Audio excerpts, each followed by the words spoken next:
Good.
Hey, welcome, Jack.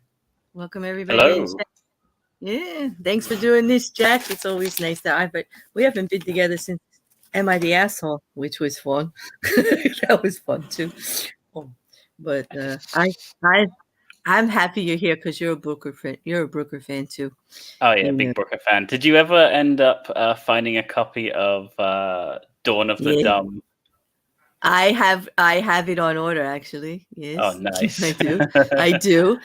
Definitely. I don't run into too many Brooker fans. I do. I collab with Kim, always grateful, and she's also a huge Brooker fan.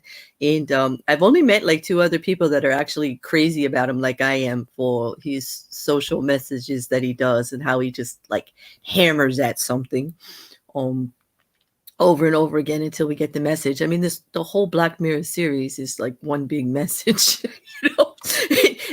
over and over and over again in different ways. But tonight we're going to cover. I think tonight, go ahead. No, go ahead. I was just going to give like a preface. Like, I think this episode covers a lot of like the big, like, I'd say it's one of the main, like, it's an episode of Black Mirror that hits on a lot of the points that Charlie tries to make a lot of the time. Yes, and it's very raw and it's very out there and kind of in your face. Like this one, it's pretty hard to miss what Charlie's trying to say because it's such a it's a topic that is uncomfortable for a lot of people, and I understand that, but always, like on my channel, we're going to talk about it anyway. I know, so I'm just going to give you one little warning. It is if you haven't seen the episode of White Bear, it does talk about the murder of a child. So just out there, and Jack and I will be speaking on it, even though that's not the whole part of the episode. It is the reason a lot of things happen, so it's going to be discussed, and it brings forth a lot of societal opinions about it, and a lot of how we deal with it and look at it, and what was done. It was just a lot of stuff involved. So just be aware. We know you all will take care of yourselves appropriately, if needed. Where is the goose, Jack of Hearts? Where is your goose? Yeah, where is my goose? Where is your goose? I don't see it. I see a circle. I don't know why. Feel happy to bring the goose anytime you'd like. Do I have to do that myself? Yes, I can't do it. Yeah, you have to load it when you log into StreamYard. I rarely use StreamYard. I know it. Yeah. Look at me. I'm such a bad guest prep. Look at that. Because I look at you as when it comes to streaming and internet and all that, I figure you're much more of a pro than I am about this. I'm just very, very bad. I'm not very good at tech stuff at all. No, I would not have guessed that, actually. I would think you were much better at this than I am, to tell you the truth. But anyway, it's only when you log in, it will use a picture. At any time, you can edit your avatar with the dots down there on the thing. It will say edit your audio avatar, and you can add a picture from your phone or your device that you are logging in with. Whichever way you connect it to StreamYards, as long as you have it on that device, you should be able to pick any picture you want. Do you need me to send you your picture back? Or you could just send me my picture, because I can't find it on here. I thought it was just in my documents, but it's not. Mm-hmm. Let me just Oh Let no, I me found it. find. I Oh, you found it. found it? I was just going to avatars to look for you because Here we I go. just popped. Yeah, I just popped it into. It's in Discord now again too, just in case. But there you go. I found the goose. I found Jack's goose running around in Discord. Honking can now commence. There you go, honking. Yeah, I do love that goose with the pipe. I do. Okay, so now we're ready to go. We're all together now. The goose has arrived, which is always necessary. But for those of you that haven't actually seen the episode, I'll just give you a little bit of a breakdown. It's about it starts with the waking up of Victoria Stinney, and she does not know who she is, and she proceeds through walking through this world not knowing who she is, and people are looking at her using cameras. No one's telling her who she is. She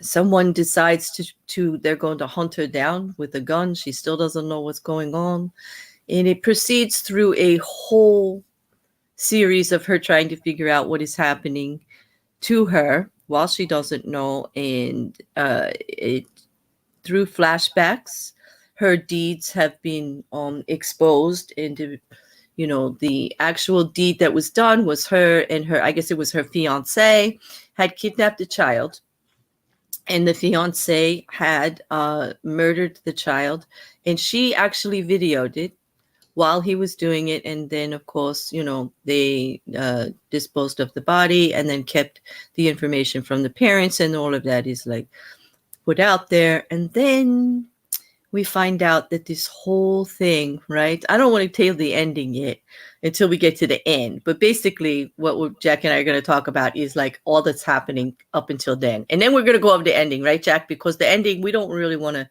expose that part just yet. Did you like that part? I mean, I thought loved the ending. it. I love the ending plot twist, and I mean, it's. I guess some people just if you haven't seen White Bear and you like any Black Mirror, stop this video right now. Go watch White Bear, because yeah, right. Yeah, like no one here will blame you for that. Right, we won't blame you for leaving to go watch it, because I have to tell you the plot twist is worth it. Like it was all worth it just for that. Yeah. All the while, of course, so she wakes up, and all the while there are people around her following her with like phone cameras. So she's like stuck. It's basically a zombie movie in a lot of ways, because people are following her around while she's being chased by like this murder. These guys with scary hoods and shotguns, and people. There's other people who are just like standing around with like their phones out recording the whole thing. It's almost like, it's like she's the entertainment. It's like, and there's not just one or two, it's like crowds of people, and they're like following her like everywhere. It's like everywhere you go, all of a sudden these people with cameras show up. It's like she's just like she's in a zoo or something without a cage, and everybody's just staring at her and following her around. It was really bizarre. Like, can you imagine? That would be like, so I can't even. I'm pretty camera shy as it is, as everybody knows. I'm like an avatar. I don't like. I just can't even imagine, people just following you around like that and just like putting it up. But it was very. I mean, isn't that how it is out there now? It's kind of like. It's very surreal. The Charlie Brooker, I know, got the idea from you assume you've seen Dead Set. Yes, I think I've asked you that before. Yes, yes, you have. Yes, he got the idea for this episode basically when he was doing a scene where one of the characters is getting chased by zombies in that, and some people saw the filming, and they pulled out their phones to start recording recording this actor being chased by zombies. And Charlie Brooker got the idea. It was like, what if we did like what if the people holding the phones were the zombies, Because they're like not interacting at all. They're just staring. They're just, it's kind of weird. This is just like as if, just like at a zoo, you're not really interacting with what's behind the glass. You're just like watching, taking pictures, like it's some kind of, some kind of entertainment. They're really just keep showing up with these cameras and just like watching and videotaping the whole thing.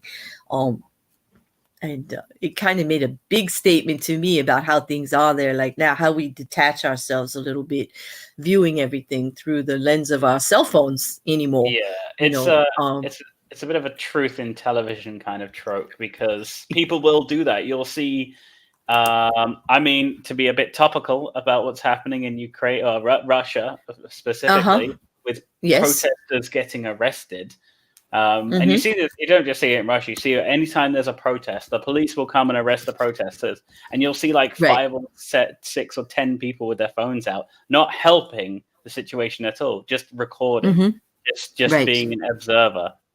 And that is very telling. Like right now, it's like, it's almost like Grandma said, it's like a media frenzy. You're filming it, the entertainment of a tragedy. It's almost like you desensitize yourself by looking at it through the lens of your phone, almost like you're more away from it, and yet you're right in the middle of it. You're like right there, but you're not feeling it. You're like you're kind of pulled away from it. It's almost like it protects you. It like pulls you back a little bit. And it's so true for so much on social media right now. Like, by doing it that way, we kind of put a veil between us, and we're not actually living the moment.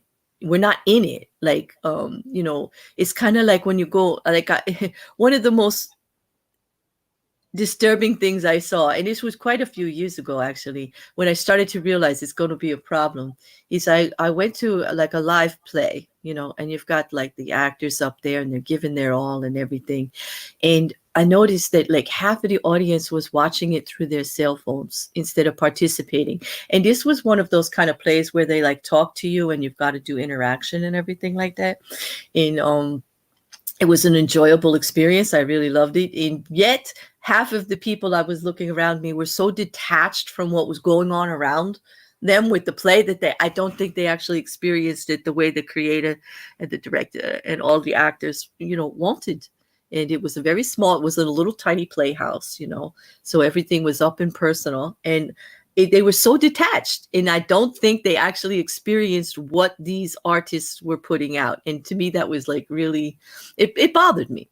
And same thing with this episode. It was like the same message. It was like, you kind of, I know some things, it's good that you can address some things a little bit attached, but to not actually, be there was really rough. I see that kind of thing all the time, especially at like concerts and stuff, because people will sit there and like, instead of enjoying the moment, enjoying the music, they'll be standing in the crowd recording the whole thing on their phones. And pro tip, guys, no one wants to see a concert recorded on a handheld camera phone. Okay? Exactly. No, that's not the experience. Let me tell you, I'm an old timer, and I'm telling you, you're missing out. You're totally I'm not even that old. out. Yeah, it's just not. It's just not. Always says that we are truly a voyeuristic society. She's absolutely spot on there. And Grandma Lori just finished watching the episode, and she thinks an interesting comparison to media in our society today. Yeah, I totally agree. I totally, especially with what's going on now, when we watch something as volatile as like a war, as disturbing as that can be, and with everything that's going on, and we're viewing it in the media through people's cell phones, literally. Like a lot of the media coverage is actually people's cell phone coverage. They're like right there.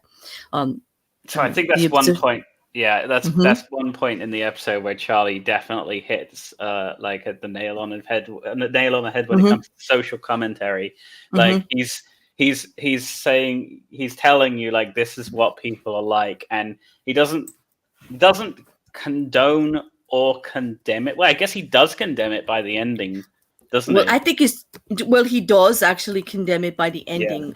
With the when we get it, we're gonna have to get into it. I can tell we're gonna have to get into it earlier than the end, because he actually does. But you'd have to admit his whole series is the same commentary. If there's any common thread, and every single episode is unique to itself, and it could be a statement all on its own, whether it was part of a series or not. In Black Mirror, every single one is designed to be on its own, and yet there is some commonality all the way through it. There is definitely a thread of that same comment that what society is doing with the internet, with online presence, with the detachment of it, and how we are letting technology in some way overshadow some of the more personal things in our lives. I mean, this episode especially, Yeah, it's not untrue to say that like phone addiction is a serious problem.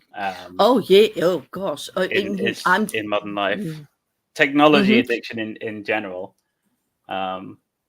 because people are so, it's so like wired to. I guess people are often wired for like very simple pleasures, aren't they?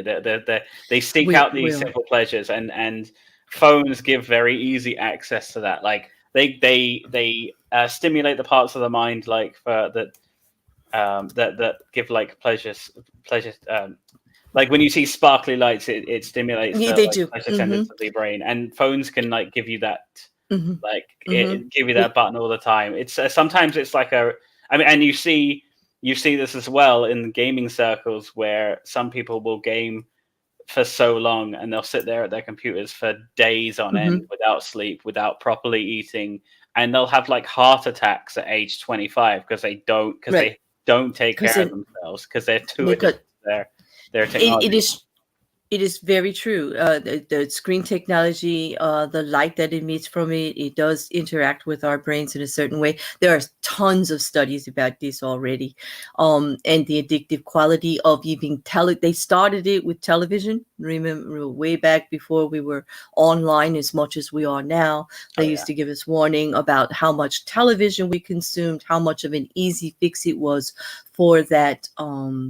We tend as humans to want the immediate fix, the immediate joy, the immediate response, to things. And once that part of our brain is stimulated, it gets like over and over. We just need it more and more. And we don't want to take the time to wait for anything. Our patience gets shorter. It's instant gratification. That's the word I'm looking for. We all have a tendency to want that more than anything. It works the fastest on it. It is the easiest way to manipulate a human, is with instant gratification. It's like, it is definitely part of the problem with the cell phones. And all this is, it's right there, and you don't have to settle for just one thing. There's like a million things you can do with your phone now at any time. I'm guilty of sleeping in the room with my phone like right next to me on the nightstand. Very, very bad. Very bad. I mean, I do that too, but mostly because it's also my alarm clock. So I mean, it's my alarm clock too. They're a double-edged sword. They are so like versatile and have so much utility, but at the same time, they are very addictive, and people don't often realize or can't comprehend disconnecting from them for any like a significant amount of time. No, it's true. No, but Always Grateful says the observers seemed very conditioned to what they were seeing and participating. Yes, it was like they were watching her freak out, like, because she's being chased by a man with a shotgun, right? Victoria's being chased throughout this episode by a man, a hunter, wearing the mask with the white bear symbol on it, and just. He's gonna kill her. It's obvious. He just wants her gone, and she's panicking. She's very excited. She's running out. She's screaming for help the whole time, and people are just passively there on the side, just like, oh well, look at that, taking pictures. And it's just like the juxtaposition of her being so upset and running around in sheer panic, and them just like casually like walking up and taking pictures. It was just like bizarre. It was just such a statement, like that just spoke loudly Yeah, of what he was trying to say. It's sort of like a weaponized version of the bystander effect. Yeah, I think that's what she's alluding to. Grandma Laurie reminds us that we've almost made horrific crime entertainment these days, and it gets way out of hand. We are a bit, I'd have to admit, even one with this, I wear my heart on my sleeve. Like I'm one of those, greater good, big picture kind of people, and like, general suffering makes me like weepy, like that. But even I get completely desensitized to certain things. Like I can address it, I could talk about it, I could see it, through the lens of the internet, with that filter, At least with Charlie Brooker's like observation of what happened on Dead Set and where he got the idea from this, at least we'll all be happy with the knowledge that if the zombie apocalypse does happen, it's the phone zombies that will get eaten first. giving the rest of us time to escape. That's right. Because if you put your phone down, it's going to be zombie, like a zombie apocalypse, guide to survival 101. It's going to be put your phone down. Because you won't be distracted, and you'll actually see them coming, and you can run, because they're slow moving. Like white people don't get away from zombies. I don't know, because they're not very clever. They're not very clever. They're slow moving.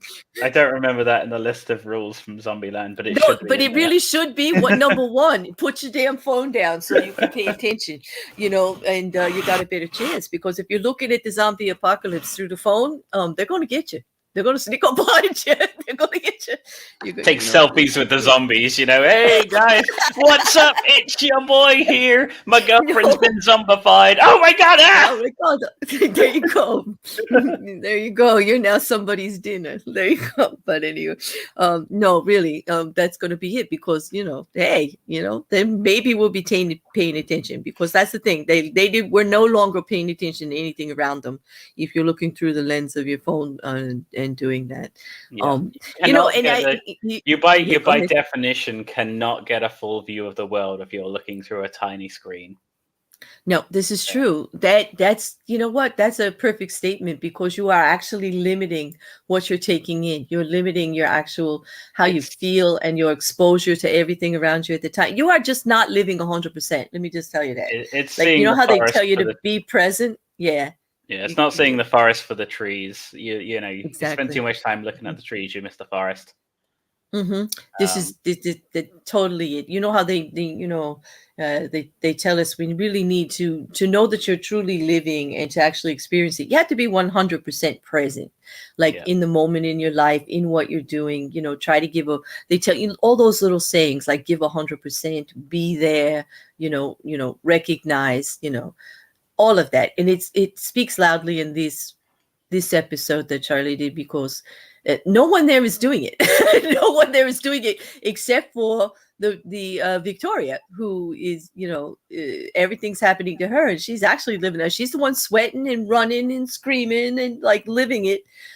She's in the moment, definitely, at that time, but she seems to be the only one, really, because everybody else is just sidelining it and looking through the phone as if nothing's really going on, which is bizarre. But then the reason why this is all happening to her, it's difficult, but it does also play to Charlie's trying to get us to realize how, for me, it was almost like he was pointing out how it's so hard for us to come across our feelings about this, how much we want justice when something like that happens, how outside ourselves we feel about it, it being so wrong, and there's nothing you can do about it.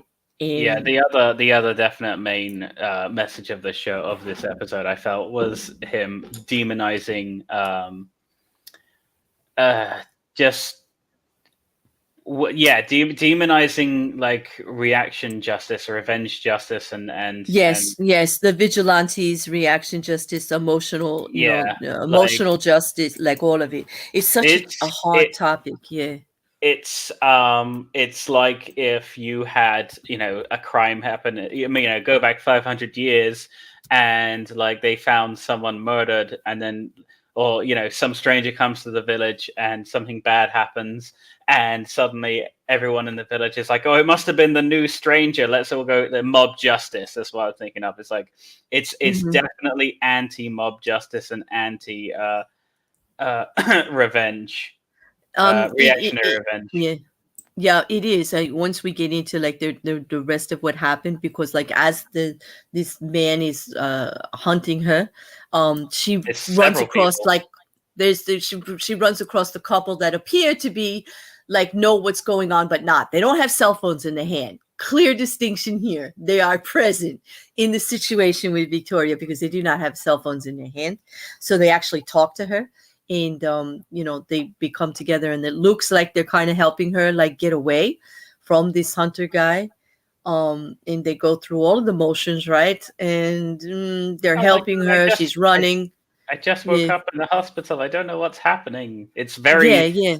The first 45 minutes plays like trope for trope a zombie movie, and just like the beginning of like 28 Days Later or The Walking Dead. Yeah.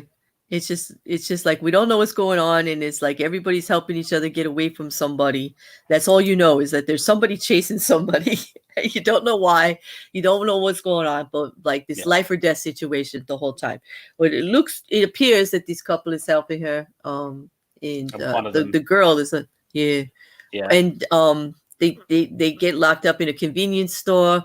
One of them kind of, it appears that one of them wrestles the guy and then gets shot. And so the other one is a woman, and she goes taking off with her, and they're running, and they run. Like, then stick with me. We'll like, I'll help you. Like, that's one of the lessons I learned. Like, if that ever happens to me, here's Zombie 101, how to survive the apocalypse. First put down your phone. Okay. And then that good Samaritan next to you, that's all, that if they have a backpack and they seem to know what they're doing, don't trust them. Don't trust them. Don't trust them. There's a reason that they survived. Like, that's Charlie Brooker's main message of most of the episodes is people are bastards. They are, because here it is. This woman appears like she is the savior of the situation. Like, she's really going to help her. She's guiding her. She's getting her away from the bag. The guy with the gun, and then the other one, the crazy one, kind of pulls in. He acts like the loon. The guy in the truck, he comes in there. He's acting all like crazy. Gets them into the vehicle to help them. She doesn't want to get, Victoria does not want to get in there. She's just like, whoa, I don't know who any of these people are.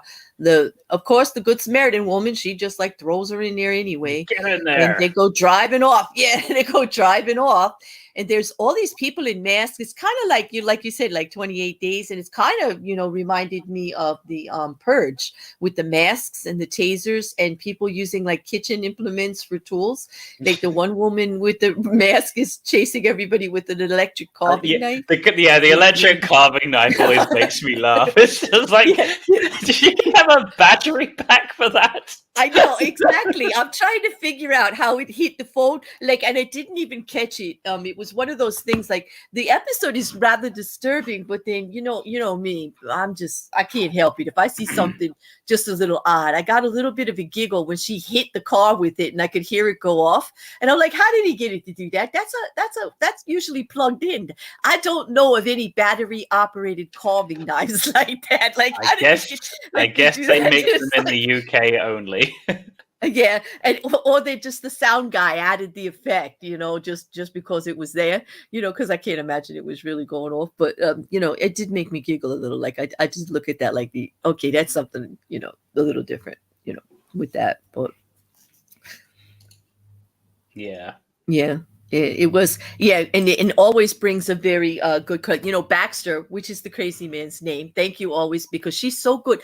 This always Createful, Jack, by the way, in the chat. She is my my collaborator for the rest of the series. Like, and she has so many. She is like brilliant with, like, she remembers names, the tiniest details. She's like, and she's a huge Brooker fan also. And she made a very good point, Halia, when it was the episode was a study on the monetization of justice porn, which we also see with YouTube creators.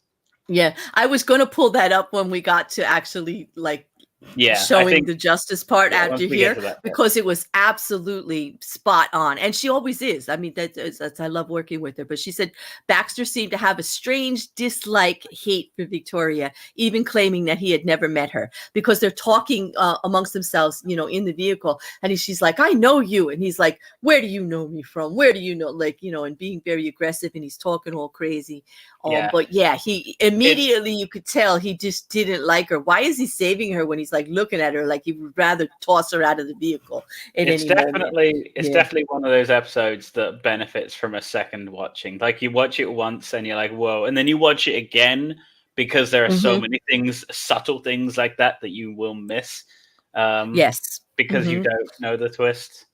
And that is what I'm enjoying about going over the series again, because I'd have to say I've watched everything at least once, a good portion of it at least twice, and then I'm watching it a third or fourth time to do these reviews, and I always find more, more that I could have talked about, or more that I didn't address in the thing. I mean, always, Kim and I will actually look for the Easter eggs and things like that at the end, and try to play those Black Mirror games that people were doing online when the series first came out. But for this one, there weren't that many, but the message was actually, as I said before, the strongest that I've seen in an episode. It just really hit home about the detachment of us, viewing the world through our cell phones anymore. The social justice implications, hit me pretty hard, because I am one of those people that you want something done. You really do. Like, you don't want something so horrible to happen and not see that, it's not accepted, and that there's some recourse to it, some consequence of severity for that person. But then how far do you take it? And I think that's Brooker's message here, is like, how far are you really going to take it? And when does the seeking of justice become the problem? When does more of a justice situation? become, when does justice become a crime in itself?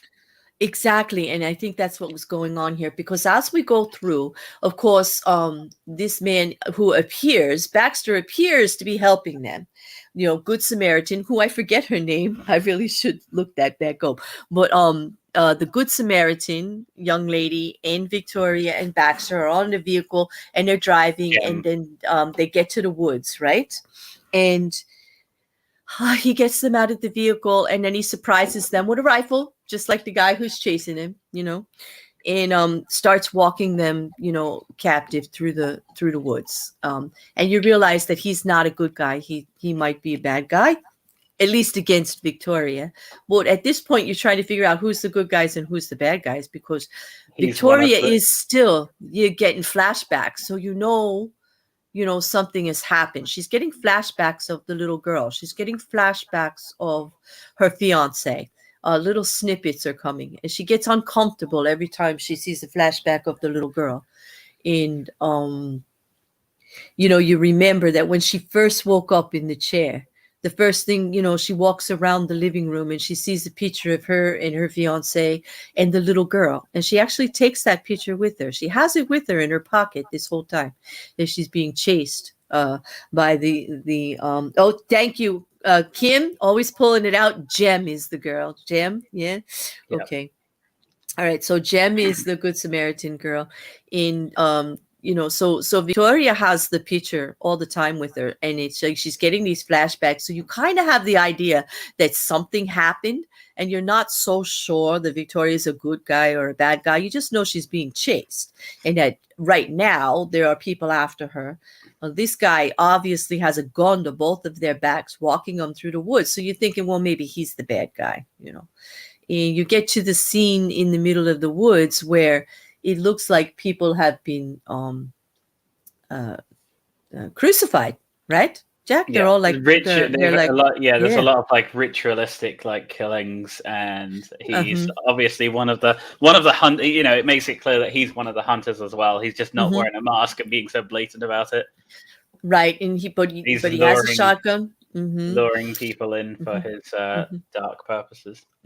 And he has both of them there. And this is where it gets a little confusing for me, because I'm trying to figure out how he's going to handle both of them. I mean, with fear and all, and a shotgun, it's pretty hard to keep two people in control, right? I mean, it's hard, especially when you're in fear. Yeah, fear for your life. Fear is good for if you want to keep someone controlled with fear, it needs to be like a precise action. Like you cannot keep a crowd controlled with fear, because the bigger the group gets, the less, the more likely that someone's not going to be scared of you. Exactly. And then I'm starting to think, well, this Jem, I know she's going to go for the guy with the gun. Like, I know something's going to happen because she doesn't seem to like sit back and let life happen to her. She's a big participant in her own life. Like, she's handling the situation at the whole time. Not so much Victoria. She is still, everything's like happening to Victoria. She's like just like running around confused. She doesn't know who she is. She doesn't remember what happened. She just knows everybody's at her, and she has absolutely no control of anything's going on. She can barely, take care of herself. She's really lucky. Jem's there. To make a video game comparison, Jem is like the main character, and Victoria is like the escort mission. She's Ashley from Resident Evil 4. Yeah, she's just dragging her around. Yeah, she's being dragged along. It's like, I need to keep you alive because I guess you're not crazy. So exactly, yeah. So she's just like keeping her around. But like they get to the woods, and it's apparent that he is going to that he believes that Victoria needs to be punished for something. So he gets her like over the log and gets her hands bound up as if, one of the logs that it looks like they use for the crucifixion, to hang them up against these trees. He gets a drill it looks like he's going to torture her first, like before straight, because you can't just kill someone. You have to torture. But while he is like getting her ready, of course, Jem gets the rifle and turns the tables on him. Or she'd run off. She'd run off. She runs off. Yep. And she again gets away and runs off. And so he's only with Victoria. So he pulls out a drill, and he's kind of torturing her with the noise and stuff like that. But like when Jem comes back, right? Jem comes back at this point and gets the gun and shoots him and lets Victoria free. Victoria is like, oh my gosh, she came back for me. And this really killed me. Like this part was like, Jem just coldly looks at her and goes, no, I came back for the backpack. Like as if she was just like extra, like just so I thought I'd kill him and let you free just because, I was here. Like, I was just like, oh man, like this is at that point, you're like, she can't be a good guy, right? Like she's the first time I watched The first time I watched it, I just assumed she was doing that cool, like, because it plays very much like a zombie movie, and I thought she was just doing that cool, like, oh, I don't really care about you. I just really like this, this sentimental item. That happens in a lot of those kinds of movies, where it's like, they're like, oh my god, you came back for me. No, I wanted my comb. Yeah. And then, yeah. Yeah, one of those like great lines that you're going to remember. Like, I'm going to remember that scene. It was played very well, and it was very cold. And you're right. The more you keep mentioning the zombie movies, the more I'm getting flashes of like every zombie movie I've ever seen. And you're right. Like there's so much. I did not pick that up at first. Like that's not exactly what I was thinking when I was going through it. I can tell you that zombie never occurred to me. Until you said the word, it just never occurred to me, except for somewhat the way the crowd reacts, following with the phones. I can, I should have put that correlation there because the shuffling and the mindlessness and the way that they were, I mean, definitely there. But so now we're at the part where they're running away again together. She's, at first Victoria doesn't know what to do. Jem goes running through the woods. She turns back and says, come on, like you can still come with me. I'm gonna like try to get you out of here. But she's so nonchalant about it, and oh gosh, you want to take you take it from here, Jack. Like this part, it gets a little. I think we start to figure out what's going on, pretty soon. The scene in the forest is quite hard to watch. I've got a very strong stomach, and I find it like a very uncomfortable to watch. And this is coming from a guy who doesn't have any problem with like hardcore S&M, shall we say? And that was difficult to watch. But yeah, after they actually escape from the forest, they start traveling a bit further, and then Jem, she brings up the plan to, she starts explaining the plot at that point that people, because the transmission is coming from a certain like station, she thinks like, if we just blow up the transmitter, we will save everyone and everyone will return back to normal and life will continue. Mm-hmm. It's the big Mm-hmm. cure. It's the zombie movie like cure trope. Right. Like once we get the Mm-hmm. cure, everyone will be better again and we're done. Mm-hmm. So they travel to this with this so-called TV station, and Mm-hmm. when they get there, they are attacked by two more hunters, and it's the first time. See, Victoria has been like an observer in her own story for Mm-hmm. most of this time, just like being Right. dragged along. But when the fight actually starts, she actually gets involved and realizes, like, no, this is serious. I need Mm-hmm. to do something to save myself, not let Yeah, other she's people save me, because that's all that's been happening. Like 3 or 4 times at that yeah, point, other people yeah, have been saving her. right. And And I think at that point it was because, like, Charlie is showing us that she gave her something by Jem telling her that there was some big major plot around and actually putting her in the story. It's the first time Victoria started to feel like she understood a little bit of what was going on. The cell phones being some kind of tracking, like this is how they find us, the hunters.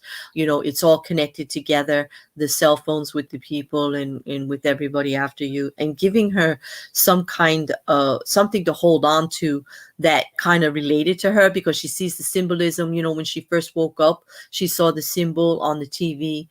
She kind of sees the symbol on the masks of the hunters, and now they're putting a name to it. Victoria keeps mentioning White Bear. She's the one who actually applies White Bear to the thing, um which you'll understand later is very personal and very in the back of like her mind, as a torturous kind of thing. But I think that's why she gets like so involved. She finally has something she can like grasp onto that makes a little bit of sense, because she woke up, she doesn't know who she is. She gets these flashes of stuff. She just knows people are at the killers. She has no idea. So now she has like a way to fight back, not just the people with the guns that are chasing her, but the reason. Like she, like, besides it being her, she's not thinking it's herself that's the reason. This bigger entity is the reason. They're just evil, like out to get her or something, and she can apply herself to it. And, and her turnaround, I mean, she was pretty good in the fight. I mean, she woke up, right? You're right, Jack. She woke up. yep, And she, but no one's coming to save her this time, so she has to save no, herself. yeah. So go on. I'm gonna let you go on from there. Well, this is I think when I first saw the very first time I saw the episode, I thought we'd gotten to this point, and I was watching it with my girlfriend at the time, and we'd both noticed at the same time that it seemed that the episode still had quite a bit to go. So how could they be at the end objective so soon? So yeah, there's a fight. Jem is taken out at some point, and it's just Victoria who manages to wrestle a gun from one of her assailants, one of the hunters. And without any sort of hesitation, it's him or her. Like, one of them is going to die, and she says, "It's not me." She fires the gun, and out shoots confetti, And like a party cannon. Yep. And here we go. Like at that point, I'm like, damn. I always like I talk to the laptop while this is playing. I have a really bad habit of talking to Charlie like we're friends. We do. I do it on YouTube. I do it in private, and I'm like, damn you, Charlie. Damn you. I'm like, how dare, like, this is getting so emotional, because I still remember what Victoria did. Like, we kind of know what Victoria did, because like I've seen the episode before, and I'm just like, every time that gun goes off with the confetti, I'm just like, damn, Charlie, how dare you? Like, how dare you? How dare you? It speaks to Charlie not only as a great writer, but also as a great creator in general. How you can watch that scene, like I must have seen it like 5 or 6 times myself, because it is like my favorite episode in the second season. And every time when that confetti goes off, it just gives me a bit of like, you know, a bit of a whoa moment, because it's just the cinematography of the episode in general is just fantastic. Oh yes. I was hoping that you caught that too, because I'm a lover of who he brings in for cinematography and the art, and how well they get his message and like go forward with it. Just the little subtleties. It's you know, like I said, it goes to show that Charlie absolutely knows what he's doing when it comes to like creating content, because it's not, you can have the best script in the world. Like, you can be the best writer in the world and have like terrible visual effects or terrible cinematography that makes the movie look bad. And at the same time, you can have, I couldn't think of an example there, but you could have like a really bad movie that is very popular because its script may be crap, the characters may be really poorly written, but the visuals just keep you engaged the entire time. It's what made Transformers, like, everyone will rip on those movies for being bad, but the fact of the matter is Transformers made a lot of money, and it made a lot of money because it was very visually appealing. And this is where Charlie gets the writing and the visuals and the cinematography and the timing. Timing is also a very important part. Timing is very, very important. Yeah. Editing is also like one of the most important parts of like filmmaking. And that shot with the confetti gets me every time. Just even though I know it's coming because I've seen the episodes before and before, he just gets me. That's the thing. That is why I have no bones about it. I will sing this man's praises like forever. I'm like a mega super fan. When they ask you that question, like, who do you want to have dinner with? Like, anybody who's not, it's always Charlie, and nobody else is involved. Like, I just want to sit down and talk to Charlie Brooker. I think he's one of the most creative people on the planet. In all aspects, not just as a writer and what he's putting out there, but just how he makes me feel when I watch content. He actually reaches inside of me and he twists me and he moves me and he gets me to go places against my will. Not easy to do. Like, I don't want to think about this stuff. And he picks me up and throws me in it every damn time. And even though he does that, he gets me emotionally twisted, crying, thinking about things for a day, and he actually makes me enjoy it. Now that's talent. He twists me every which way, but all over, and I actually like it and sing his praises. And that's true genius how he does that. He's a fantastic at making you think about the uncomfortable subjects from all sides. Not just one. When even in this episode, he is portraying every single angle of it. If you look, and all of it's horrible as far as he's concerned. All of it, and he's right. All of it is. There's no real balance here. Yeah, everything can go too far as far as he's concerned. And it's a true message. That's what I like. He hits the mark on that every time. Always Cravel said Victoria was so traumatized during that fight, like before the confetti goes off, she didn't even realize she wasn't bleeding. No, he wasn't bleeding. The guy he wasn't bleeding. He wasn't bleeding. Right. Yeah. That it didn't. So like we're back to the confetti, and they open.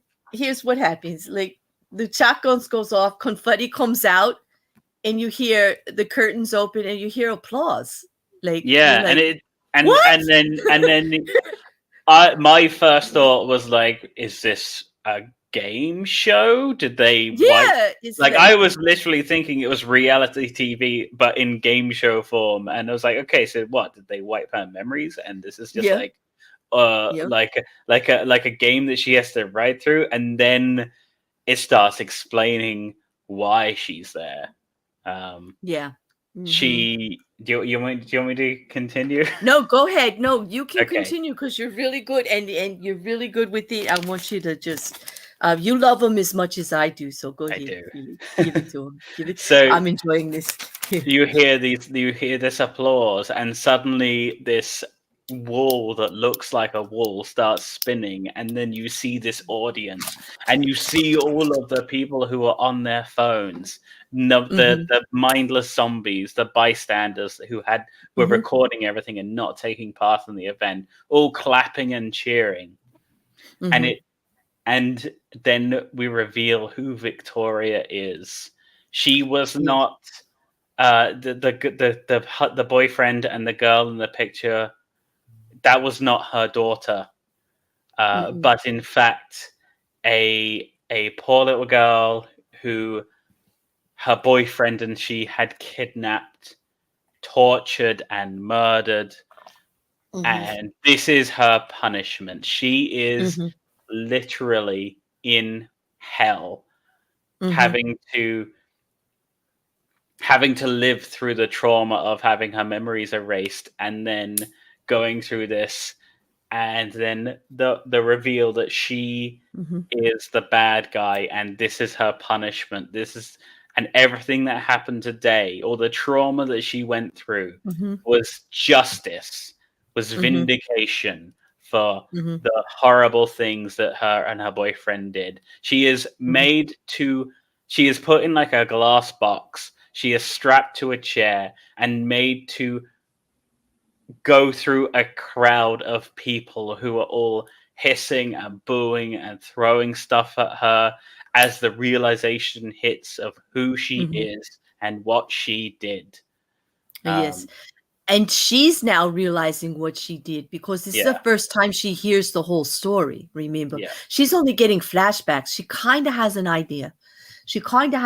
Something bad happened. But she's wondering, she doesn't even believe it herself at first.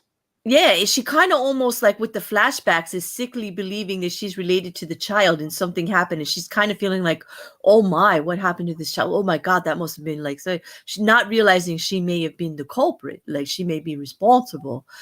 She's feeling it from the other end, which is kind of cruel. Like I'm catching that, like, you know, when they talk about the psychological punishment of Victoria, like they really gave it to her. They really gave it to her because she goes through all the motions. She doesn't realize she's the one who did it.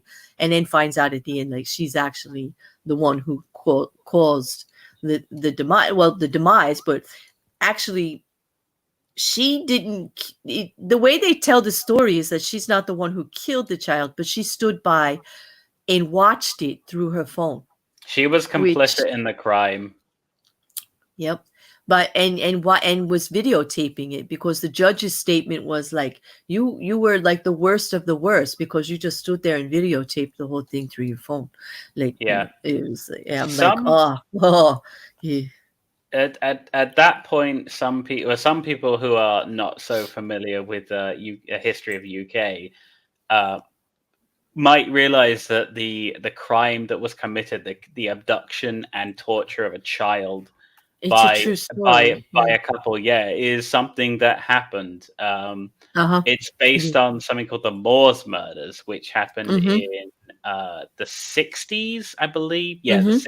I think it was the early 60s. Yep. The victims, at least, were discovered in the 60s, and it was a couple. It was Ian Brady and Myra Hindley. Oh my gosh! You're like.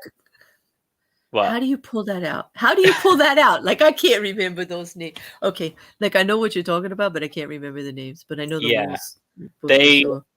They were known to have like abducted and killed at least 5 children, and this, in real life, they were sentenced to life in prison. In fact, one of them only died like 4 years ago, I think. But they both died in prison after they were caught. So it's a way that Charlie has brought something from real life to implemented it into his fiction.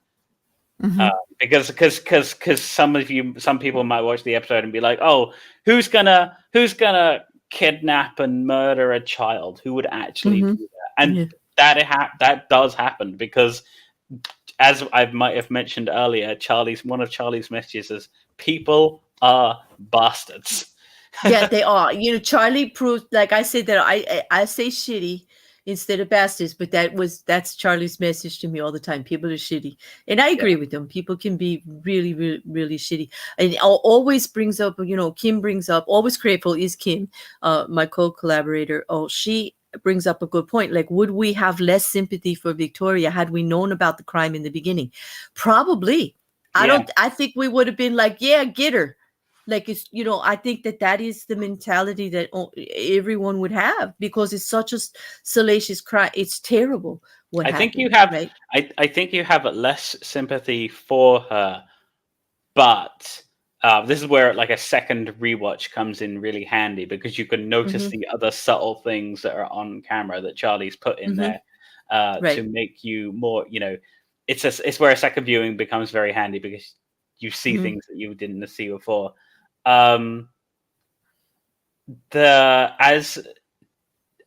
punishment continues, and as she is being heckled and booed in this glass cage, we learn it keeps going, and then the guy, I've forgotten the guy's name now.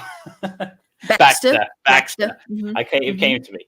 Baxter, reveals to her that they keep her tied to this chair, and then they bring her back into the house that she woke up in an earlier room. He spreads loads of pills around. He puts alcohol out, and then he attaches this device to her head, which does two things. It makes her relive all of the shitty things that she did. Even if she was only an observer of the torture, she was still complicit in the actions, because she could have stopped. She has to see it again. She has to see what he did and what she did. Right. And then it erases her memory of the events entirely, and her life. It does it painfully too. Yeah, very painfully. They torture her to do it. It's it looks like it's like the way she's reacting body wise. It looks like it's electrical impulses right through her brain. They just like are frying her out. She screams, she's in definite pain. She's being it's a pain torture instead of psychological torture. She's been going through a psychological torture the entire time, and now it turns into like an actual pain torture. You're getting this is the flogging after the imprisonment. Exactly. And this is the point where I'm going, wow, this is involved. This is like social justice going, what? Just a little, like, just, you're right there. You're, like, this is getting uncomfortable. Like, I want her to pay for her crimes, but really? It's mob justice. Come on, Charlie. It's mob justice taken it to its most logical extreme, where where you don't kill the person. You know, as I said earlier, like the stranger comes into the village and the mob hunts them down. You don't just hunt them down and kill them. You keep torturing them day after day after day after day. And this, like, it's like almost like it wasn't enough. Like, oh no, you were so bad that's just not enough. Like that's just not enough. And I'm like, wow. Like, here we go. It's like I said, it's a literal hell. It's what like a lot of religions think hell is. It's like a constant agony and a constant torture. All the bad things you did in your life, now you are paying for them. You're getting, you're bathing in the sea of lava. You're getting poked with the pitchforks. You're being, trampled on by giant feet. And the question that is asked at the end of the episode, because after her heckling and after she is forced to relive the trauma of what she did, and then after her memories being erased, you see the next day where it happens all over again, and you see it. You then see a quick recap of the events of the episode. Yeah, and Charlie has a good way of reminding us, like, you already saw this, but you didn't know what was going on. Yeah, now you're seeing it from the other side, from the people who were the people holding the phone. It's like, oh, welcome to the White Bear Park. Yeah, here's the rules. don't you're welcome to use your phones, and don't get too close. Another twist. Yeah. So not only does he twist us to say, hey, this was all her punishment, we're doing this, we're doing that, then he goes and twists us again and turns it into a bigger, it's an amusement park. It is literally exactly. It's like going to, it's like, some people might go to a deer park and just walk around and see the deer. This is a torture park. Exactly. This is literally a torture park where people go, they pay money to see someone get tortured, and everyone is happy about it. And here's the thing, that's the message there too. Charlie's like, it's not enough to know that the person was punished. We all individually want to be involved in it. Yeah. Like, it's not enough when something like this happens that justice was done. We have a craving or a need to actually put ourselves in it and do some of it. Be part of it. Like, that message hit me. I'm like, oh my God, he's right. He's like so right. Like, the way we would devour all of the media about anything with big cases like this, myself doing my true crime series and everything, the way we devour all of that information and want the justice and actually try to be part of that justice in some way that is happening. It was a clear message. It was like, yes, they would be there in a second. I have no doubt if a theme park like that existed, it would be the most popular thing on the planet. Absolutely. Yeah. We do see in other Black Mirror episodes, there are hints that exists in those episodes, because even though it's an anthology show, there is some sort of loose canon between all of the episodes, and there are hints that people are like, there are activists trying to shut it down, but it's more like a page 8 kind of thing in the newspaper. Like, activists did this today, but does anyone really care? Nobody cares, right? No, nobody cares. Nobody cares. But no, I get it. Like, the theme is always like, he's got all these little messages that keep coming up over and over again. And this episode is in season 2. Okay, it's a couple of, what is it, number 4 of season 2? It's quite a few in there. It's the second episode. There's only 3 episodes. Right, and there was 3 in season 1 and 3 in season 2. But he's a little bit in there. But actually, Victoria Skillane gets messaged in the very first episode of Black Mirror. Like, she's actually comes up. She gets mentioned in there, and also in Shut Up and Dance, they talk about her. Somebody's looking on the internet for something, and the case comes up on the side with her. The poster that you see when she's on stage, with what she did, like, that comes up on the side of the computer banner. Yeah, I believe it also, it might be hinted at in Be Right Back. The Waldo moment, I think it's mentioned. I think it could, and the Waldo moment is the one that comes after, right? Yeah. After this one, I believe. Yeah. But it's funny how, like, the little things are all over, and a lot of times the things are before the episode even airs. There's there's little things, here and there. He ties things in and you reuses them over and over again. He's just very organized, and how he keeps all these straight, I have no idea. Like, how he keeps all these little things. I think because it's an anthology show and because all the episodes are so separate, it's okay to throw in these like subtle references here and there. Yeah.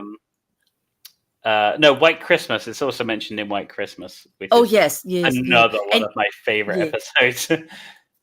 That one was, I really enjoyed covering. I've already covered that one. I know. But, my God, I loved that one myself. If you wanted to cover it again, I would be there. You know what? I don't think I'll ever be done with Brooker. So, like, if we can think of an angle to cover it, I'd be there with you, Jack, because I'm never going to be done with this man. Like, I'm keeping him with me to my last breath. So he gives me great joy. But anyway, so here we are. We find out it's an amusement park, and they're talking about, like, how the process is done. And I'm just blown away at this point. I'm just like, wow, Charlie, like, wow. Like, here we are. Now it's an amusement park, and you get to meet all the characters. You find out that Jem is an integral part of, like, giving instruction and walking people through what's going to be done. And I'm like, you're okay. you're okay to get, don't get too close because one time he threw a brick at people. Like she threw a projectile, like she was in fear of her life. She's like a caged animal. You people are chasing her all over the place, and you're like, yeah. But they treat it like it's a big joke. They treat it like, it's no big deal. And the way the audience is just like eating it up, like it's the best thing ever. They're like applauding, they're listening, to the instructions and everything. And then everybody's going to be set loose with their cell phones. And now you start to see like part of the instructions are, just watch it, get as close as you want, but don't touch, now you see why they're huddled and just on their phones, just like, mirroring out, it's like part of the instructions to just be the observer and not to participate, and that they're going to be kept safe. And I'm like, how you could keep people safe with guns going off and like, chasing this woman down. Like, they're all blank. So yeah. Well, yeah. Except, because like the guy that was helping Jen, the partner, he didn't really die when the hunter came in and shot him. He wasn't really dead, because he shows up later, of course. Yeah, because in the it's a credit scene, because it's like it's the events of the episode, like it done in like little flashes, and when you see his scene where he gets killed in the shop, he just gets up again and goes, "Ha ha ha! I wasn't really dead." Yeah, that was so cool, because like the way they shot the ending, you think it's over once the curtains open, right? And you think like it's been exposed. This was all like them, torturing her. You go back to the room. He puts the device on her, like Jack explained, and she's going through that process. You then see them cleaning up and setting up everything that you saw in the opening scene for the episode, where she goes and drinks the glass of water. So you see them like setting the props out. You see them marking the calendar. Remember, they gave us a shot of the calendar and it said the 17th in the very first opening shot. Well, now we're going right back there and he's marking it as the 18th. Showing you that this is going to keep happening. Like always says, she's in a fate worse than death. She's in hell. They're going to keep doing this and keep doing this and keep doing this to her. And then, all of this has happened before, and it will happen again. And it is. And then, Baxter being like the mastermind for the plot. He's in control of making sure everything happens here. He's got all the guys setting everything up. They're putting the shoes out. You see them laying and setting the scene. All back precisely to what, in the same place where she woke up the first time. And she's going to wake up again, the same thing. And it's all going to happen again, including like the symbol on the TV, like all the way through. This is when we also realize when they finally tell her what she did, and they're continuing to torture her, of course. And you finally realize this episode, you find out why it's called White Bear, why she was obsessed like with the white bear, was that one of the things that the little girl had with her was a white bear. And for some reason, that name kind of fixated in the back of this woman's head when she flashed to it. And that's kind of what they end up calling the whole system that they're going to go tracking down. That's what she puts the name on it for, like this big system that's after her. The big protagonist that's trying to find her, that like can get her through the phones and all of this. She kind of puts that name on it. It's when it's a shout out. It's like a reference to when something tragic does happen in real life. People don't often remember the names. They don't often remember like the places or the events, but they'll associate it with a certain thing. An example of this being the is it Jonestown with the Kool-Aid? It is. Yes. Now we have this like cultural perception of like drinking the Kool-Aid. We do. Whereas where the Kool-Aid is White Bear is basically the Kool-Aid in that sort of sense. Exactly. That it means, it takes on in a softer way. We always find a way to take a horrible moment like that, put a little softer connotation on it. So it's easier to say, it's easier to talk about. It's easier to even look at, No, I get that. Like even when we say like you drank the Kool-Aid, we often use that. Yeah, that's exactly what the people in the Universal Black Mirror have done with the white bear symbol. They've changed this traumatic event into like a symbol, and made it into just a way to process the grief of what would have been a media fueled, so it would have been on everyone's TVs, everyone's phones, everyone's social media. The like, where is it? Because if anyone remembers like the abduction, and I use that word very skeptically because I have skeptical opinions about the abduction of Madeleine McCann. If anyone remembers that, it was about 15 years ago now. There was this huge media hype from the moment that it happened. And in the Black Mirror universe is exactly this. It would have been exactly the same kind of thing. The media would have been talking about it every single day, and it would have given you the same information over and over and over again, and kept like. And as soon as there was anything new to learn, they would have been like, this is the information. Here's what we're going to tell you, and the media would have been talking about it all the time. Because it was such a tragic event, because it's something that's close to people, because the loss of a child is often one of the worst things a parent can go through, in the modern day.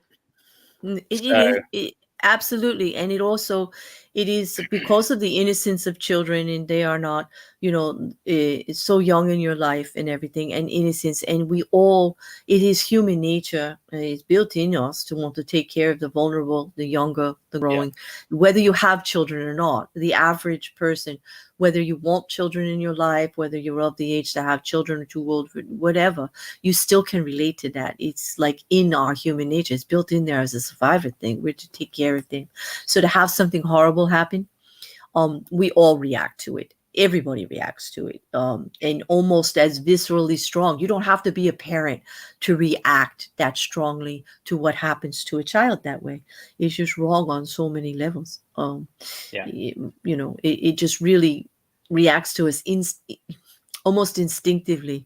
It is literally instinctively, because we as humans, as creatures of biology and evolution, we are intrinsically programmed to care about the younger generation and make sure they survive. Because if the younger generation doesn't survive, we don't survive. Then we won't. Exactly. We won't, right? It is. So it's, it is definitely, when I say inherently part of it, absolutely. It's like coded into us from the start. There's many of studies of like why babies have such big eyes, make such certain noises. It's all like inherently in us to make us want to take care of them, grow them, taking care of that next generation to make sure that we all survive as a species. It's as a side note, it's also why cats meow at humans but not other cats, because they imitate. They're imitating babies. Because that's right. Because it's easier for them to get us. That's what shows you that cats are inherently like, I say, I love cats. I've had cats, but cats are assholes. Okay, listen, no, like when you have a dog like will listen to you, like it's part of a pack, they know they're a pet, right? No, cats thinks they rule the world. I'm telling you, cats have no lord over them whatsoever. Whatever you're doing, they'll just lay themselves right down in front of you. And they use that meowing thing on purpose. They're quite clever to get us to feed them, because it's easier than going out there and catching a damn mouse, period. Because that's all they need us for, is to open the can. Everything else, they can take care of themselves, and they don't give a shit. They do not care. I'm telling you, they love you or they hate you, and any second it can happen. It's different, but they do not need us to take care of them. Cats are just as far as pets, they're huge assholes, but I do love them. And I love that about them. And I've got a cat. They don't need us. They don't need us whatsoever, except for to open the damn can. And meowing is the perfect tool to get us to do it. Just sound like a baby. They'll do anything we want. And it's true. We do, right? We coo after them. All they have to do is meow at us, and we get all gushy and soft and whatever. I've got, like I said, as an owner of a cat myself, 100% correct. I love the cute little bastard, but he is I have no problem calling them assholes. I love them, but damn, are they assholes? I'm telling you, they are. It's true. But always is reminding us that guy's name was Basil, the big guy in the show that makes sure everything was done correctly. There's quite a few comments here, like I want to bring up. Are you okay with that? Go ahead. I just want to. She does remind us that Victoria shows remorse But Basil says he doesn't believe her because he has heard her say that every day. And it's true. She's in the room, right? And she's like showing remorse, like, oh my God, this is so horrible. Whatever. He's like, no, you've always said that, but no, you don't. No, you don't. You just get there and it's not true. Like, I'm like, oh my God, how cold is that? Like every day she's telling them how sorry she is. And they're so like, they're like, we don't believe you. We're going to do it again anyway. Like, no, this is your punishment. You can keep going and keep going. We're not done with you yet. We are definitely not done with you yet. I'd like to come back to that comment if you got some more to read out, but that one's got some good points that I'd like to talk about. Which one? The one up here about the one you just read. You said it. The one. Say if you got more to read out, to get through them first. No, let's talk about that one and we can go in order. Yeah, definitely. Say what you got to say about that one because some of them are going to be about the Easter eggs because she's really good with the Easter eggs. But about the remorse, you mean this one here? Well, I just wanted to. I think the final question that is asked of the show is this justice? And I would be in the firm no camp. Because, and it is simply because when you erase someone's memories and you take away their identity and you take away their sense of self and they are a blank slate who have no idea who they are, and you're torturing a blank slate, it is exactly like the torturing of a child. They are doing to Victoria exactly what Victoria did to that child. And as someone who is completely innocent, who could not even be aware of the things that they did. Right. If they had not taken her memory, that would be a different thing. But because I agree with you, I'm so glad you said it. Like I was getting ready to bring it up. And this is like, just so that you all know, whenever we do these reviews, we do not talk about it beforehand at all. We always review everything separately. I never talk about it with the co-creator or the co-collaborator at all prior. And we don't know what each other are going to say or there are opinions or point of views about it at all. Only thing that I know is that this is the episode that Jack decided to do with me and that he loves Charlie Brooker as much as I do. We'll talk about Brooker, but never about the episode. And same thing with Kim. That's how we do it. And so that's why I'm so grateful you brought it up because I'm trying to figure out how do I bring this in that they are bastards because they're even worse in my opinion, because here's the thing. Victoria, it was a singular event. Okay. When a singular event happened, people are shitty. We all know that. And I'm not justifying anything that happened to that child. But as a singular event, you can be punished for it, move forward, learn from it, and develop past it. In some way. I'm not saying you're ever going to be right. I'm not saying you don't have to keep that in your mind and be tortured with it, because you probably will.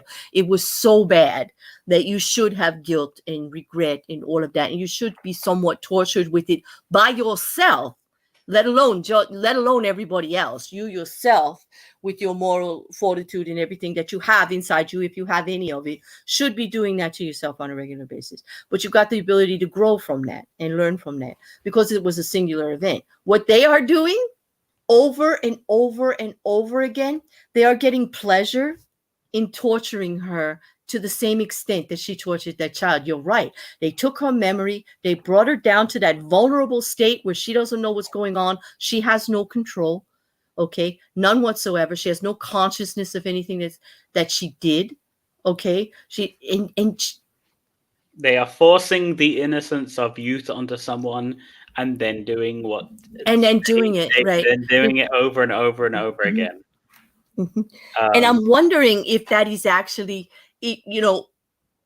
when you look at how, the man who's in charge, Basil, when you look at how he's acting, how cold he is and how calculating it is, it's just like he really has an issue with this child being tortured. Or is he just as bad as Victoria? He's just in a different clothing. You sort of do see this again in real life where as speaking from experience in the S&M community, there are people who are like genuine doms and genuine subs, and Mm-hmm. who enjoy, you know, a sub will enjoy being tortured in certain ways, and a dom will enjoy giving that torture, but it's always under the understanding of consent, informed consent. That, Mm-hmm. like, if I'm, you know, whipping you with a bullwhip, you know that that's going to happen, and you consent to that happening, Mm-hmm. like, and that's fine. It's the lack of informed consent, and this is That's like, it. this is the difference between Mm-hmm. a dominance and abuse. This is what I try It's to it. Yeah. tell people Yeah. about in the S&M Mm-hmm. community. There is a big difference between, you know, abuse and dominance, Mm-hmm. and this is clearly on the abuse side, because there is no Mm-hmm. way.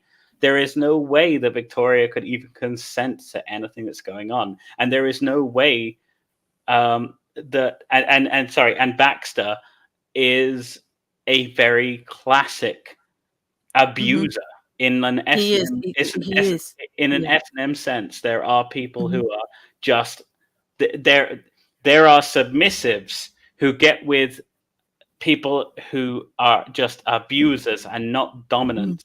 They Right. get with these It's people not. and It's they're just stuck abuse. with them. There's a Yes, difference between dominance and abuse, exactly. and it is a fine line, and it does speak. And You know, and yeah, Baxter would be the kind of person who, like, would because he is doing this, he is shown that he is totally okay with the abuse and the torture of someone who cannot consent to it. right, and that speaks more. You know, that speaks to detriment of character for Yeah, sure.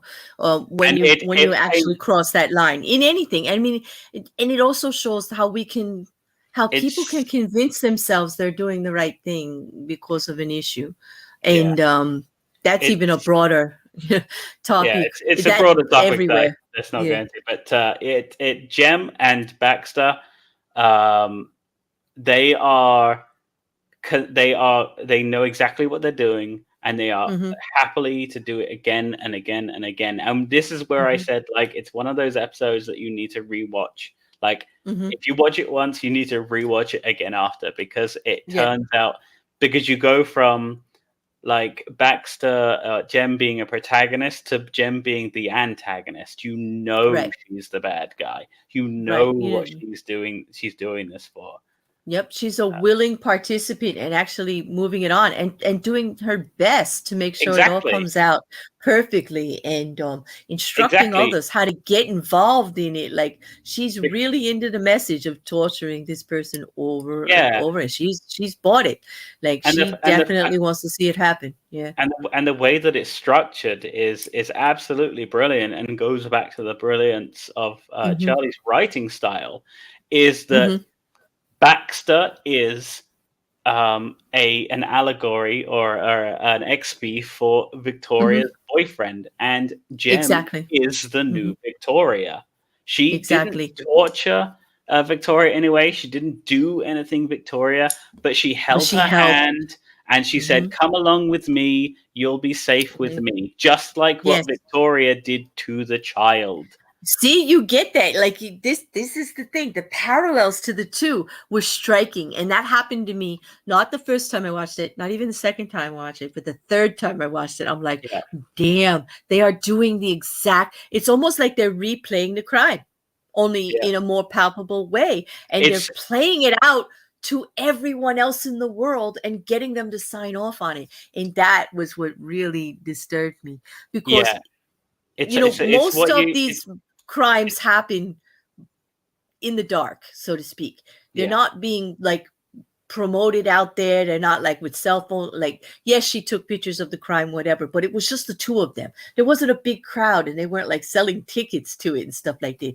They're here. He takes it a step farther and says, "Look, they're doing the same thing, only it's a little bit worse because they're making it palpable for you. And look." You're all eating it up, and they're doing the same thing, and you Yeah. don't even realize, and you're The only ingesting it, and you think you're doing the right thing.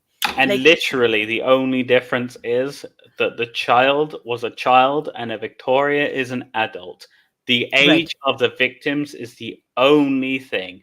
And one is portrayed as the most horrific thing you can do in the world, and the other Mhm. is justice. Justice. This is Yeah, right. like make that make sense. To me, I was just like, no, like I understand they wanted justice, but that to me wasn't justice. That's when you go too far and justice actually becomes a crime. What Basil and Jem are doing is a crime.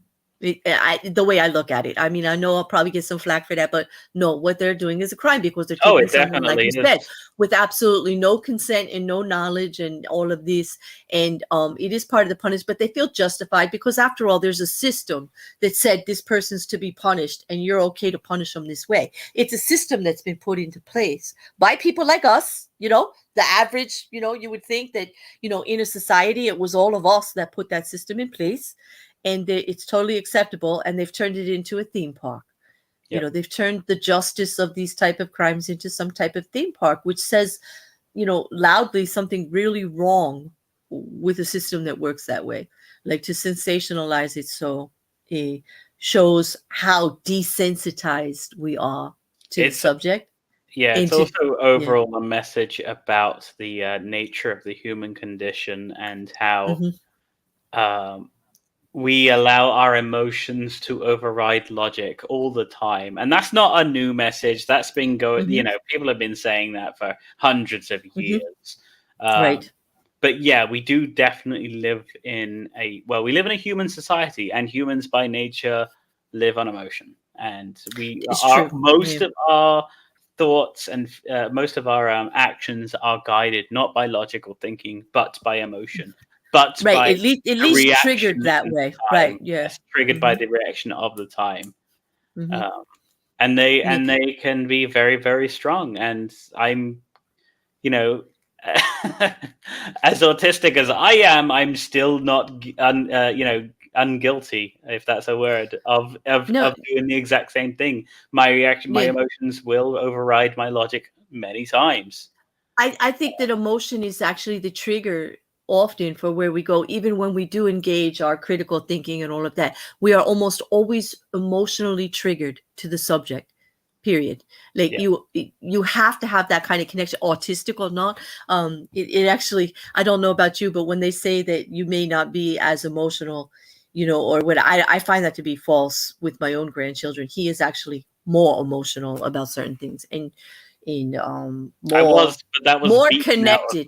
connected, yeah, but I know, but it's like a fallacy as far as I see in real life. And I know that when you meet an autistic person, you meet one autistic person. Every single one is different. Yeah. The spectrum is huge. Yeah, it's huge. So you can't really generalize as much as they try. I would just speak loudly to the term that saying that autistic people are unemotional or detached is the biggest fallacy out there about. I meant it more in a way of like expressing emotion there. Because people you handle it different. Like you put it in a different category, so to speak. You don't resonate with it the same way.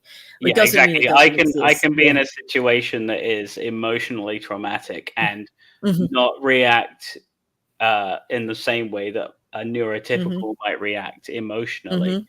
And I will be just as outraged. I will be just as upset, but because I'm not expressing it in the same way that they are, they think I'm wrong or broken or different in a bad way. Yes, and that is one of the things we really need to change about how autistic people are viewed that way, because we are actually judging them by how they react with us and how they socialize with us. And we have no business doing that, because it doesn't mean you don't feel or think the same things we are. You're on the same, you have the same reactions. It's your expression of them. Who is society to say that, like, when you see this, you're supposed to smile or say this? It's like, it's almost like manners class. Like, it doesn't mean I think it's a crime actually against the whole community. And I speak loudly on it. I think that is one of the main, like, one of the big things of the episode is like society will want you to react such and such a way. But is that the right way to react? And that's the question Charlie asked at the end. And the boundaries of it. Where are our boundaries of it? When is too far too far? Exactly. When did we actually, like, okay, so like they're on the 18th day of doing this. Okay, so when is it like of that month? It could have been going on for months and months before. We don't know if it's a year or whatever, or if it's going to be like white Christmas and it's going to be the rest of your, like, that's it, that's your existence forever now. That loop, oh my god, it does raise the question of like, okay, so if they keep doing this to her every day of her life, eventually she's going to develop some sort of like medical problem. Like, oh, actually, bring it, instead of like, I was going to go to like, you know, oh, she's old and she's got a broken hip, but let's bring it like further closer in time. What happens if she gets like, you know, a period? So I mean, that may seem like a weird question. It's like, are they going to take care of it? Like, I get it, I get what you're saying. Like, are they going to take care of it? Are they actually going to? Exactly. How are they going to go? Right. Where are they going to go with that? Like, you know, because they are actually like torturing over and above. Now, should she be punished? Yes, it's a horrific crime, but it always brings me back, and I'm a bit of a sap, you know, a bit of like rose-colored glasses here when it comes to the world. I do want the world to be a certain way, and so I actively create this picture in my head that it's really not as shitty as it is most of the time. Because that's how I function in it. I want to think of the greater good and do better, and that really matters. So I want to actually believe, I do actually want to believe that although Victoria did a horrific, horrible thing and deserves to be punished, that she should be punished appropriately so she could do better. I mean, so string me up. I'm telling you, I actually believe that. I don't care. I like, for most offenses in this world, as horrific as they are, I think it's our responsibility to show that there should be progress towards it, that you can actually change and you can actually work towards good and make the point. Yeah. Yeah, I certainly think you're correct in that sense. And that may be where, you know, being an American, you might have a different perspective, because I know how especially in America, how the criminal justice system is unjust in many, many ways, and how it contrasts so clearly with like a European systems where, you know, the prisons are literally built around rehabilitation and stopping the resurgence of crime, stopping people going back into crime as soon as they've left prison. I will say that from what I've learned of the UK prison system and your justice system as well, and I have delved a lot into it, Jack, you actually treat your prisoners like human beings. They have basic rights, and it's all about rehabilitation. And I have to applaud you for that, because it's not so much here in America. Like, it is a difficult thing here in America. It's a hit or miss whether rehabilitation happens. The system itself is designed as such a punishment, and it's like, as soon as you get in there, it's like you have no rights. Whatever happens to you is what you deserve, because I mean, after all, you're in prison, right? Yeah, that's kind of like the American attitude. I smoked weed, therefore I deserve to be shanked at dinner. And that's the problem. The gradation of the system, the way we like go from A to Z, is just all wrong. It's just all wrong. Like what we will apply to one, and like there's not. It does need some work. I mean, I know it's hard to revamp a whole system, with younger society doing the best that we can. Politics is a touchy subject, and a lot of the prison system is based around politics.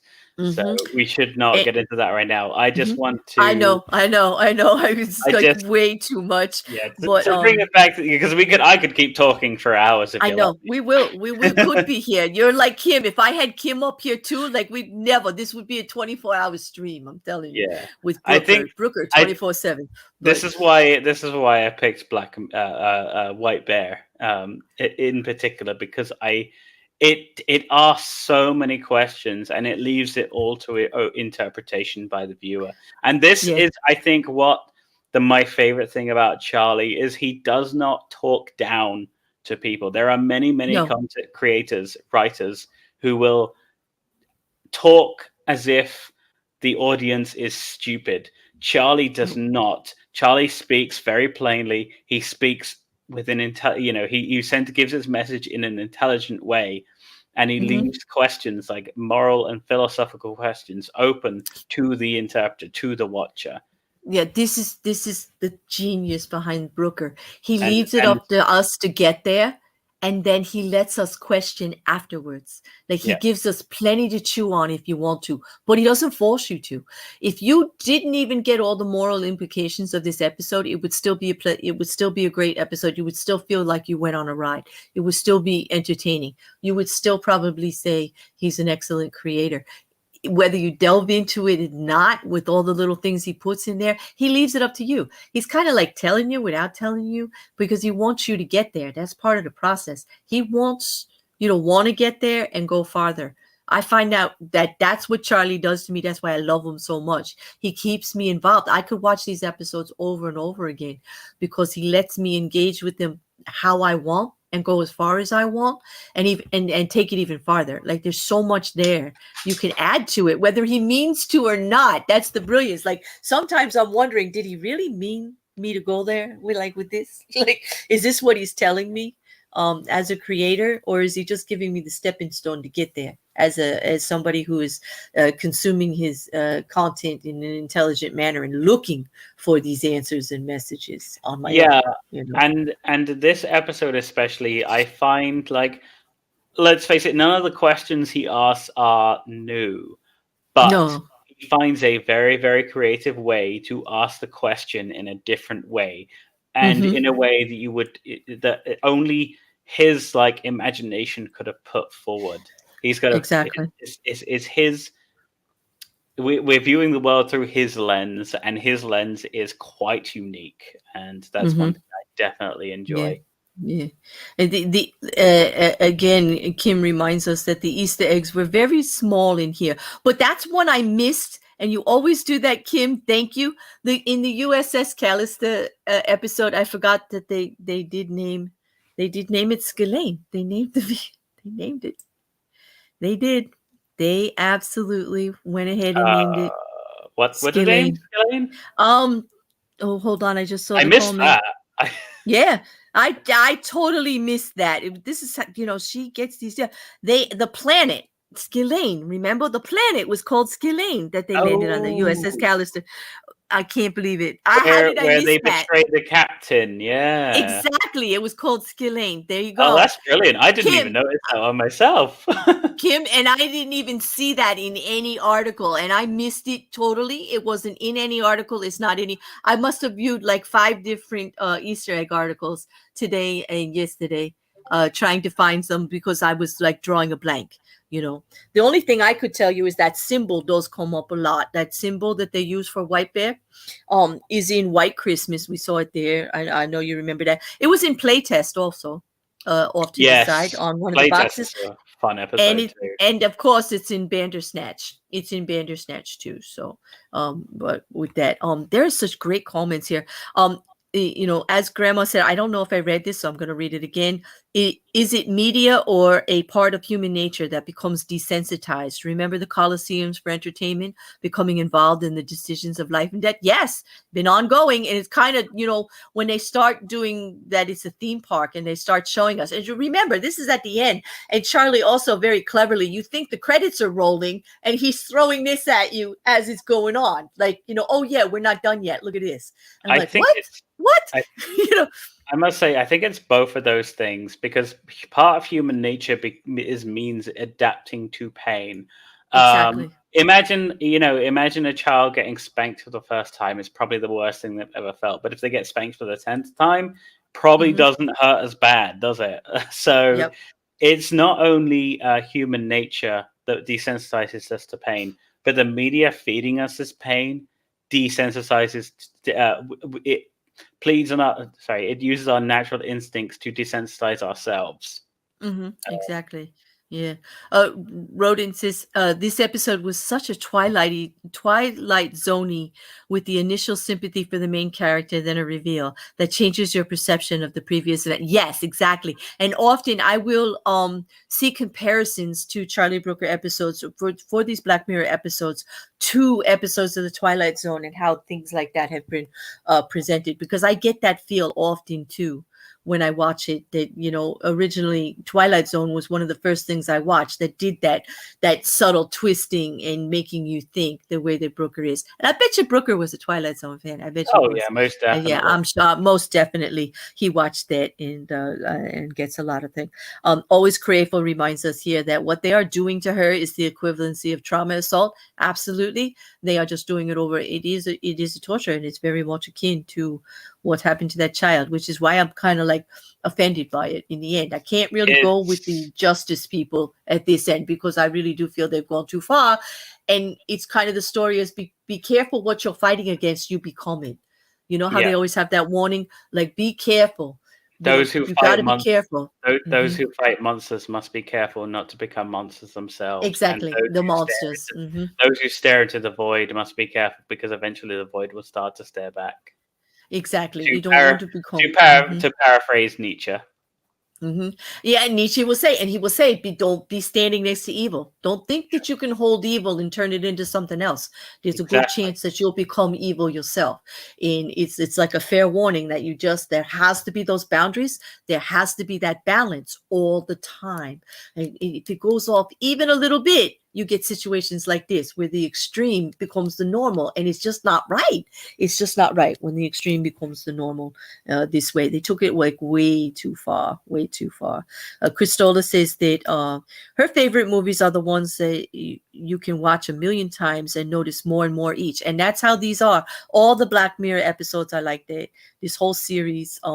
This is like many years. This started in 2004? Like this is many years later, and I'm still talking about it because I'm still fascinated with it. And I will probably continue talking about it for all my days because that's how much like I'm into it. And there are other Charlie Brooker things I'm going to hope to bring to YouTube because I will never be done with Brooker. I mean, he's just like, he's stuck with me. This is. Yeah, this episode is 9 years old. Yeah, I think with becoming desensitized, we can become the monsters as well. In addition, with the breakdown of our side, it's absolutely true. It's something we all struggle with individually, and we are struggling with as a society everywhere, constantly. It is one of the bigger issues. Oh. The continued torture will end up with a heart attack or something. Yes, you mean like the device? I see that because of the electrical current, the way they have to wipe her memory. I'm surprised she isn't having a stroke or a heart attack. Well, you do get hints of that. You get hints of that during the episode because she's been through this so many times that she's starting to not think straight. She's starting to have like these flashbacks and headaches and weird stuff. Yeah. Like it gives hints that this torture cannot continue, and eventually what's going to happen is her body is going to break down, and she'll just be she's just going to be like a drooling, gibbering, mindless. Yeah, like she's got to become a vegetable. Like it's got to actually destroy her. Like that's what always is saying here too, that it's breaking her body down faster because it's breaking her subconscious down. Like they wipe her subconscious out, but her body is being destroyed at the same time, which makes it torture, which is really the torture, not only the mental torture they're putting her through, they are physically torturing her like that child. As I said, the only difference is the age. Yes, this is an acclamation to Charlie here. He allows the liberty to explore, change your opinion, and explore some more. Exactly. Always fluid, ever growing. You take it as far as you want, and I admire him as a creator for that. Always telling us about the Easter eggs here and the little girl's name, Jemima. Jemima, and it's a very short version of Jem, who is the other character in there. So yeah, maybe that is the way. The Gem Jemima was also a way that Brooker showed how they could mess with her mind. That's true. They were purposely trying to alter her that way. Oh my. Definitely. Well, on that, Jack, I think is there anything else you want to say about it? I think we covered pretty much all of it and left everybody a bunch to chew on. I don't know about you, but I'll be chewing on this one for a while. It'll be in my thoughts, like all of his episodes, for a while. I can't just leave it be. I just can't. But I know. I've watched them several times already, even the ones I don't even like that much, except Striking Vipers, which makes me cringe. I know. Which one? Striking Vipers? Striking Vipers. Makes me cringe so hard.